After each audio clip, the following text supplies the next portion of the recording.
Hey guys, good evening. Welcome to Unacademy. In today's class on Indian Constitution, I'll be explaining in detail regarding the president, that is the President of India. So without any further delay, let's begin the class. My name is Manoj Kumar. I'm a civil engineering graduate. Cleared this exam. I'm also a civil service aspirant. Going forward, about SBI PO 2021, there is an advanced practice batch happening from 27th October 2021 for the present SBI PO notification. So the advantages are you get the top educators of the country, unlimited access to tests, weekly quiz and mock test, dedicated doubt clearing session, full syllabus coverage for SBI Clerk 2021. The course will be conducted in Hindi and notes will be provided in English. Also, you get PDF study material. Going forward, there are October offers, bank offers. So for 1 year subscription, you get 4 months additional validity, and for 2 years, you get 8 months additional validity at the same price. You can have a look at the price chart. And regarding bank exam subscription for 24 months, it is 7,800. For 12 months, it is 6,500. For 6 months, it's 5,400. You can use my referral code MJ10 and you will get a 10% off on your subscription. Going forward, about what are the advantages that Plus subscribers get? They get live classes, weekly tests, structured courses, unlimited access. You also get personal guidance, that is one-to-one guidance from top exam expert. You get study planner, that is a customized study plan with bi-weekly reviews. You get test analysis, that is one-to-one guidance from top exam expert. You get test guide experts guidelines, that is study booster workshop by exam expert. You also get study material, that is specialized notes and practice sets. Going forward, there is the new feature called raise a hand feature available in Unacademy. So only Plus subscribers get this, that is those who have subscribed for Plus subscription. And what is the advantage of this raise a hand feature? You can talk to your favorite educator in a live class and you can clear your doubts, and online is the future of education and online is much better than offline. Going forward, this feature is available in Android app only, that is Unacademy Bank Scholarship Test, and this is for all banking aspirants. The registration is free. You get the exam, that is a scholarship combat test available in English and Hindi.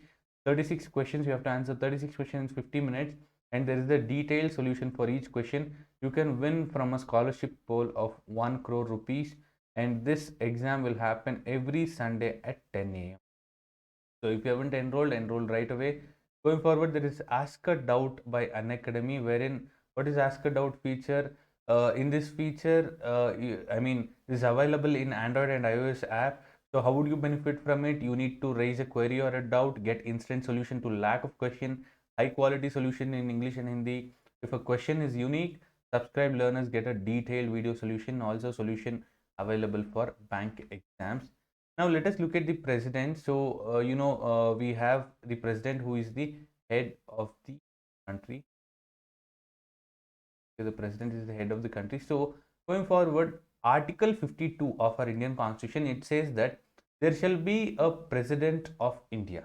Okay, and Article 53 says that the executive power of the union, that is the power of the center, the executive power of the center, it shall be vested in the president. So here union includes center plus states. Okay, union. Okay, the executive power of the union, that is the central and states, will be with the president, and he will exercise this executive power directly, that is he himself can do that, or through subordinate officers in accordance with the constitution. So not necessary that the president need to take all the executive actions. He will appoint a few officers who are subordinate to him, and they will perform the functions in accordance with the constitution. Thus, the president is the executive head of the republic, and all the executive actions are taken in his name. So, any executive action will be taken in his name, and the executive power vested in the president is to be exercised on the aid and advice of the Council of Ministers, and this is according to Article 74 bar 1.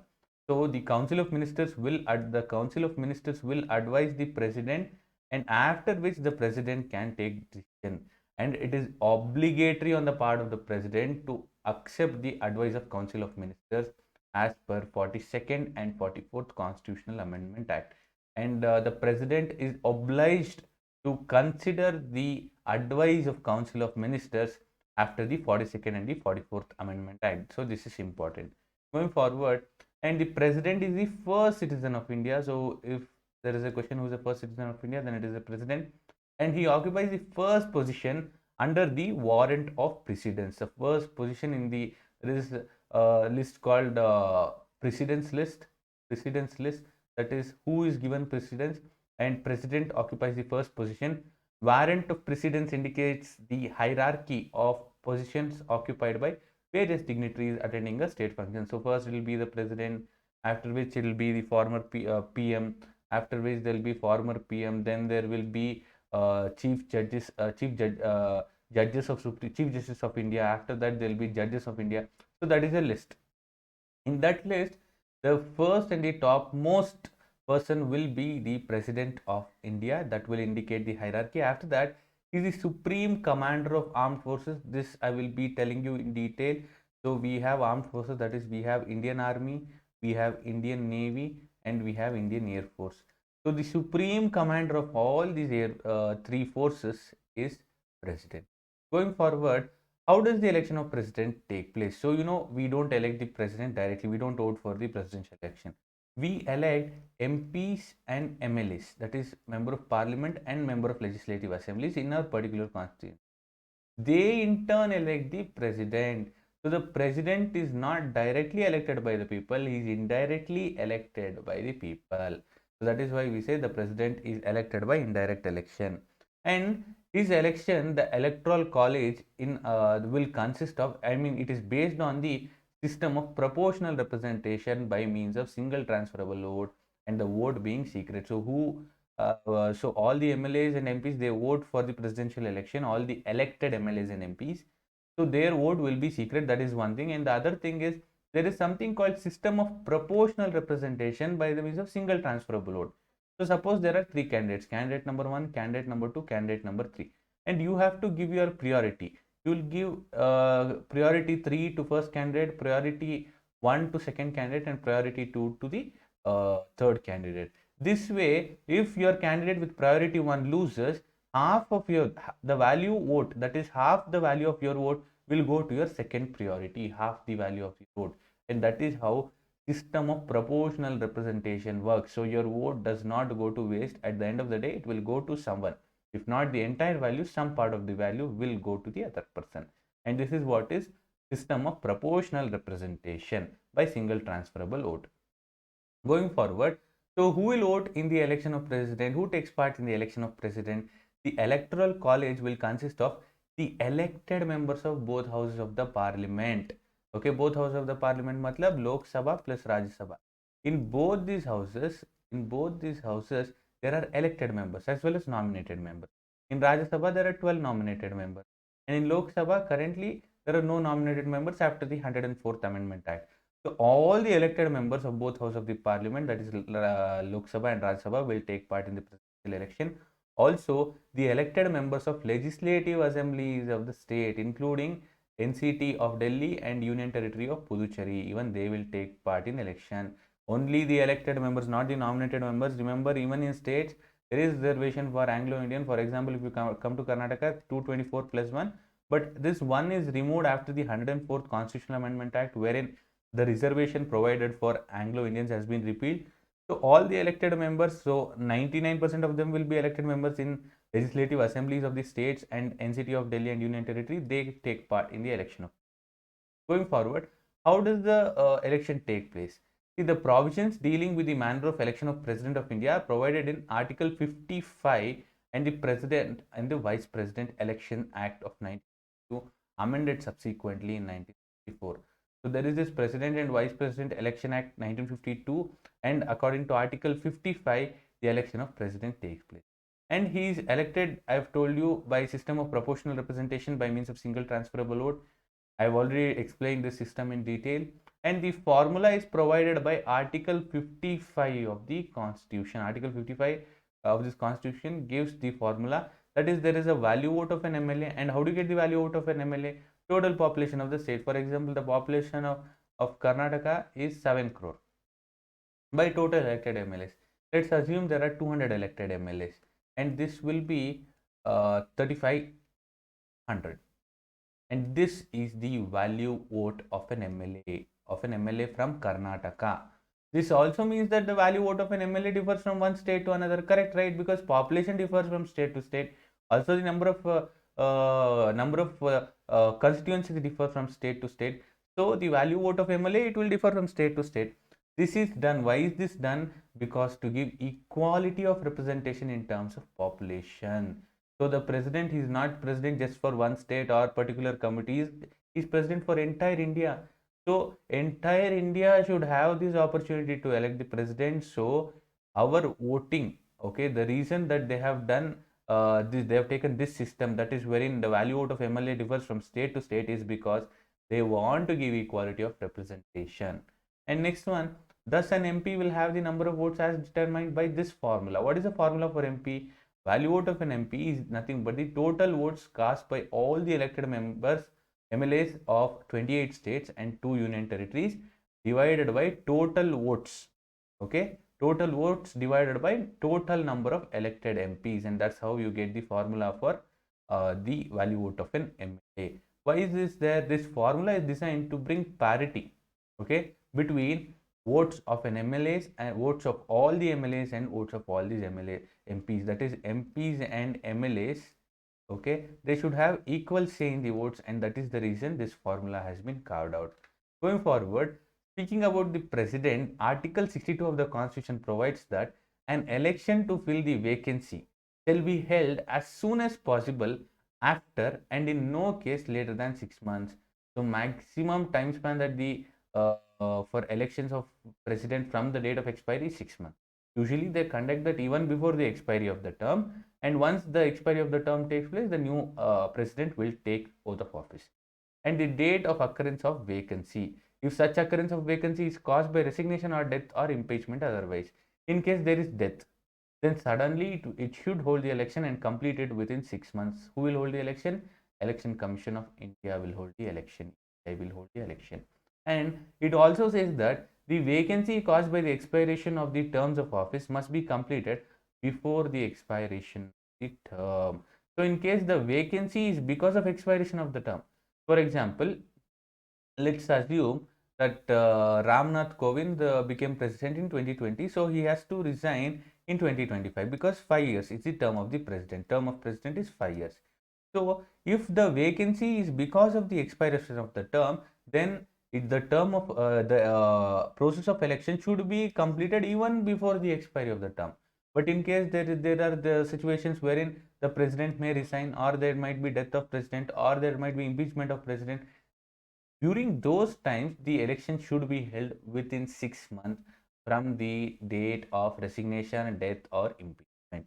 That is regarding Article 62. Now, what are the qualifications required to be president of India? First thing, he must be a citizen of India. Okay, this citizen, he might be naturally a citizen of India, or he might have acquired the citizenship of India.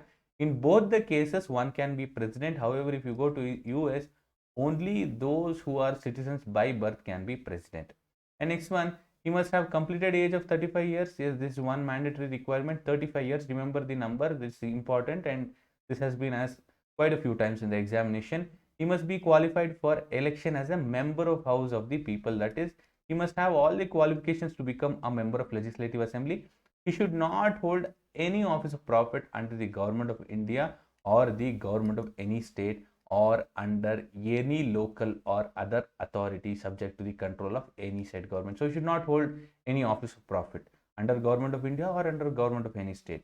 However, following persons are not deemed to be holding any office of profit, and hence they cannot be disqualified for election as the president. For example, if a sitting vice president is under government of India, okay, or a vice president, or a governor of any state, or a minister of any union, minister of union or any state, okay, they are not holding any office of profit, they're just doing their work, okay. So it is not considered an office of profit, and all these people, that is a sitting president or a vice president or governor of any state, or a minister of the union, that is a union minister or a state minister, they can definitely contest for the elections, and they are qualified to contest for election.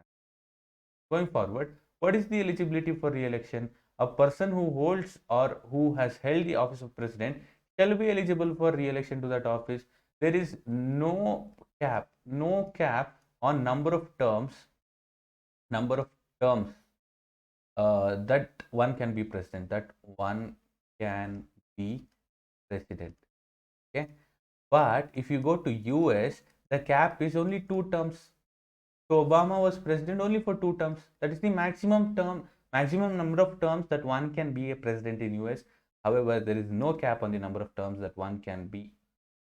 Going forward, impeachment of the president. What is impeachment? Impeachment is nothing but removal motion. Removal motion, that is the removal of president, and it's not a simple task. It's a constitutional structure wherein there is a set of process to be followed. President can be removed from his office upon the expiry of his term or by the process of impeachment. Okay, president. Okay, see, vacancy in the office of president might be expiry of his term, this is very natural, or it might be death, or it might be resignation might be due to a lot of reasons, ill health or personal problems. Yeah, death or resignation, or also it can be because of impeachment. These are the only 4 cases wherein the office of the president can have a vacancy. Expiry of the term, even before that there will be elections, but death, resignation and impeachment, all these are very unpredictable what may happen, and we'll speak about impeachment for now. Okay, impeachment is nothing but removal motion of the president, and the president can only be impeached if he violates the constitution. If he is found violating the constitution, the president can be removed, and this is a quasi judicial process, that is, it is a semi judicial process. Okay, and the impeachment procedure can be initiated in either house of the parliament, that is Lok Sabha or Rajya Sabha. You can initiate, that is, a member of parliament can initiate this process in Lok Sabha or Rajya Sabha, and the resolution, that is whatever the motion is introduced, this motion, it should be signed by at least 1/4 the total membership of the house. So if there are 200 members in the house, okay, let's assume, okay, then at least 50 of them should sign for this to be introduced, not for the motion to be complete, just to be introduced. At least 50, at least 1/4 of the membership of the house should be there. And before the resolution could be passed, okay, even before the resolution is passed, a 14-day notice period must be given to the president. And for the resolution to be passed, a majority of not less than 2/3 the total membership of the house is required. That is, out of every 3 members in the house, 2 members should support the impeachment. Only then it will be passed. So let me recap the procedure for you. This motion can be introduced in Lok Sabha or Rajya Sabha, and to be introduced, this motion just to be introduced, it should get 1/4 the total membership of the house. And even before this resolution is passed, there must be a 14-day notice period given to the president, and the president, he may defend his case, or he might appoint someone to defend his case in the house, in the parliament. And this resolution to be passed, it requires 2/3 majority, of the total membership of the house. Going forward, then the other house of the parliament, suppose it is introduced in Lok Sabha, Rajya Sabha is the other house, okay, and Rajya Sabha will be called the investigating house. That is, the house that has not introduced the motion, or the other house that has not introduced the motion. So Rajya Sabha will be the investigating house, and this will investigate the charges by itself, or cause the charges to be investigated, or it will appoint someone to investigate the charges. Okay, charges are what? Charges are nothing but violation of constitution. So what are the violations of constitution? If the constitution is violated, okay, that is when the president can be charged, saying that you're not running the government, or you're not functioning according to the constitution, and that is when charges on him can be pressed, and it can be introduced in the parliament. And the president has the right to appear and to be represented at such investigation to defend himself. That is, the president, he can appear, or he can be represented by some person. If as a result of investigation, the other house also passes a resolution by not less than 2/3 the total membership of the house, so it is introduced in Lok Sabha, 1/4 of them have given their support for the introduction, after which 2/3 have supported, and the resolution is passed in Lok Sabha. Next it will come to Rajya Sabha. In Rajya Sabha, if it is passed by 2/3, then the impeachment motion is passed and the president stands removed from his office from the date upon which the investigating house passed the resolution. Once it is passed in Rajya Sabha or the investigating house, whichever it may be in that context, so this is deemed to be passed once it is passed in the investigating house. So the president has been removed. Now within a span, within the next 6 months, okay, so ECI has to conduct. Going forward, impeachment of the president, there is a few points that you need to note. The first thing, elected members of legislative assembly of the states have no role in the impeachment proceedings. You remember MLAs take part in election. MLAs, they take part in election of president, but during his impeachment, they do not take part. They have no role. Okay, and the nominated members of the parliament who have no role in the election of president. I have told you, nominated members of the parliament, as in Rajya Sabha there are 12 nominated members, and in Lok Sabha we had 2 nominated members. So now they take part in this impeachment motion, but they do not take part in the election. That is how it is. See, why is this there? The reason is the president nominates 12 members. President will nominate 12 members to Rajya Sabha. I'm just giving you an example. And these nominated members, they will obviously vote for president. This should not happen. This will further increase nepotism, and that's one of the reasons that these 12 members are not given the right, that is nominated members. Who nominates the nominated member to Rajya Sabha? It's the president who nominates Rajya Sabha members. So president will help them and they in turn will help them. So this will be a chain. So to stop this, they do not take part in the election of nominated members, do not take part in the election of president, but however, in the removal of president, they do take part. Going forward, what about the vacancy filled up with acting president? In case the office of president falls vacant due to death, resignation, or impeachment, the vice president or in his absence, that is, first it will be the vice president who will be the acting president in case of death or resignation or impeachment of the president.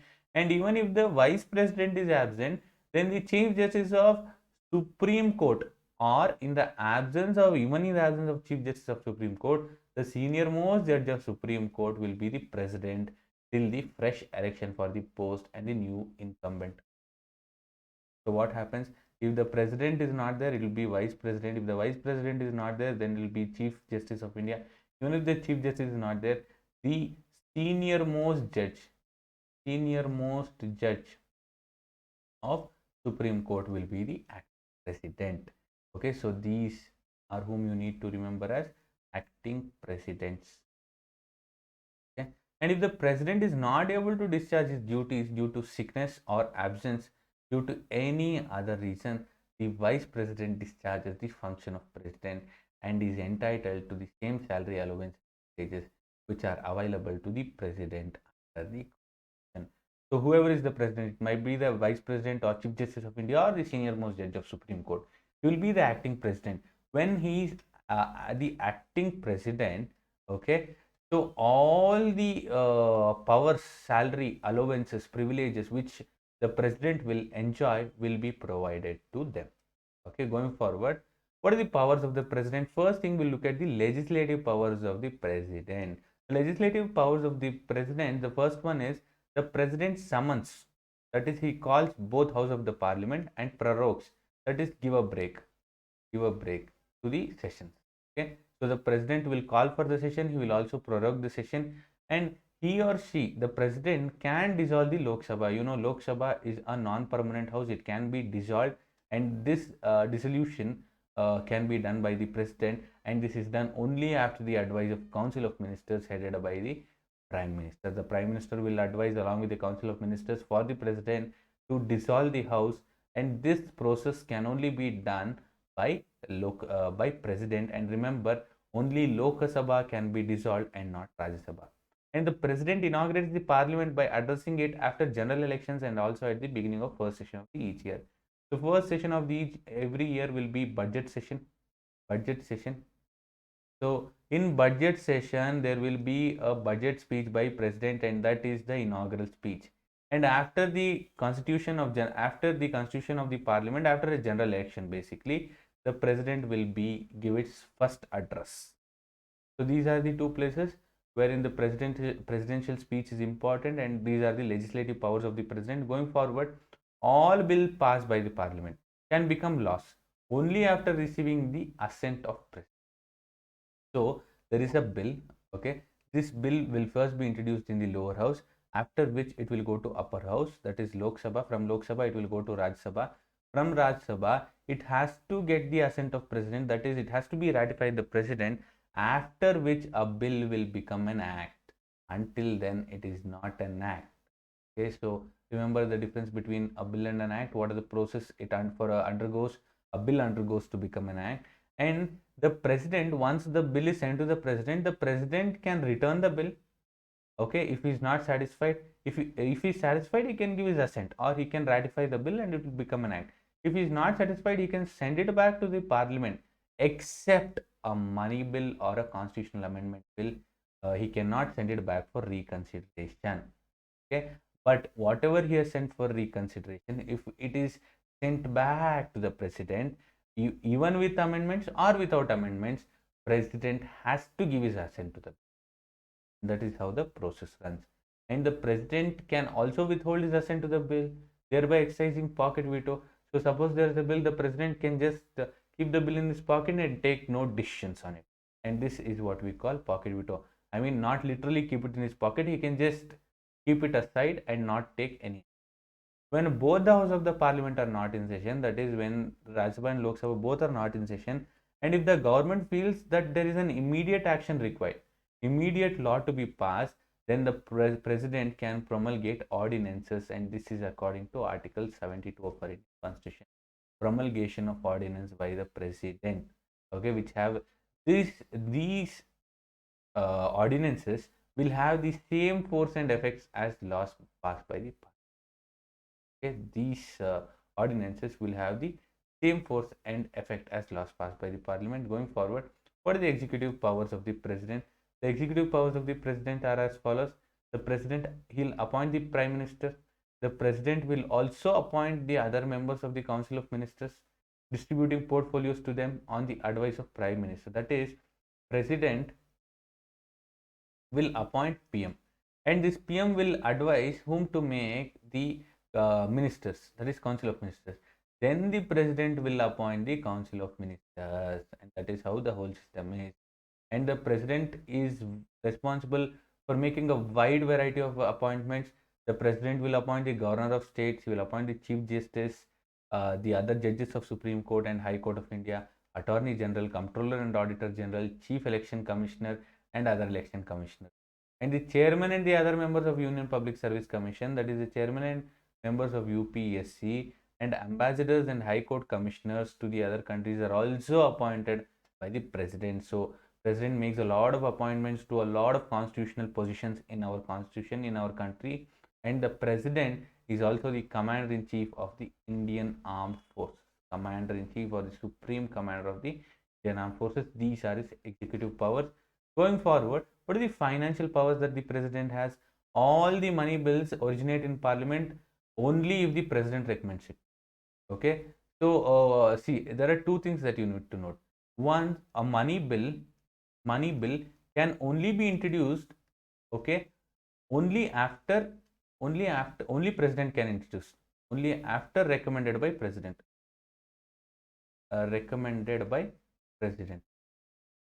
Okay, but who decides whether a bill is a money bill or not? Speaker will decide whether a bill is a money bill or not. Okay, so a bill may be a money bill, or it might not be it might be a normal financial bill, it might be a financial bill.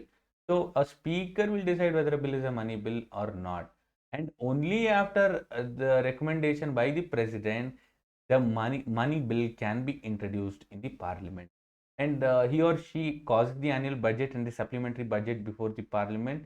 Yeah, so the annual budget, that is the annual financial statement according to Article 108, and the supplementary budget before the parliament will be laid by the president, and the president will appoint a finance commission every 5 years according to Article 280. According to Article 280, the president will appoint a finance commission for every 5 years, and the president will appoint the finance commission for every 5 years. That is, he will appoint the chairman and the other members of the finance commission. Going forward, what are the judicial powers that the president has? The president, he will appoint the chief justice of the union judiciary or chief justice of India, or in other words, chief justice of Supreme Court, and also the other judges on the advice of chief justice. So after appointing the chief justice will recommend a few other judges. So this recommendation will be considered by president, and the president will dismiss judge if and only if two houses of the parliament pass resolution to that effect by two-thirds the majority of the members present. That is motion of impeachment motion. So the president will pass this, the parliament will pass this impeachment motion to remove any judge, and finally the president will remove the judge once the impeachment is passed. And the president has the power to grant pardon. This is a very important point.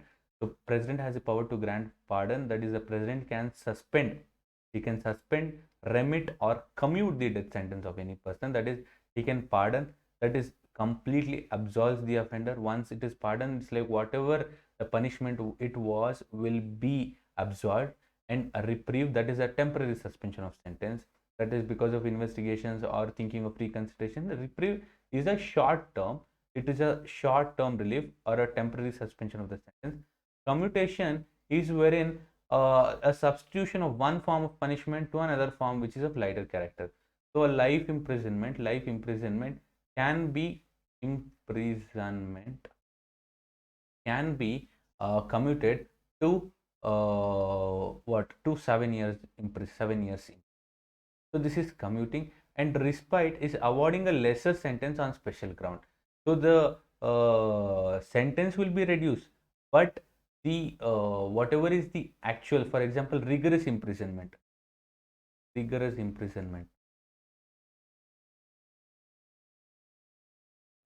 the rigorous imprisonment from 14 years, it might be reduced to 8 years, okay, but the character of the sentence will not change. Respite is awarding a lesser sentence on special ground, and remission will be reducing the amount of sentence without changing its character. Okay, so but respite is on special ground. That is, the person who is receiving this punishment might be old, or might be pregnant, or due to any other special ground, might be disabled or anything. Respite is on special ground, but remission is looking at the character of the person, and also along with that, even here the reducing the amount of sentence without changing its character. Going forward, what are the diplomatic powers that the president has? All the international treaties and agreements are negotiated and concluded on behalf of the president. So all the international treaties, agreements are in the name of president. However, in practice, but what exactly happens is, this negotiation is usually carried out by prime minister along with the cabinet, especially foreign minister.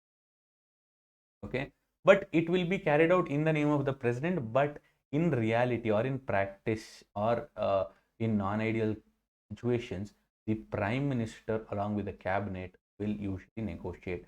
And also such treaties are subject to the approval of the parliament, and all these treaties need approval of the parliament, and the president represents India in international forums and affairs where such a function is chiefly ceremonial.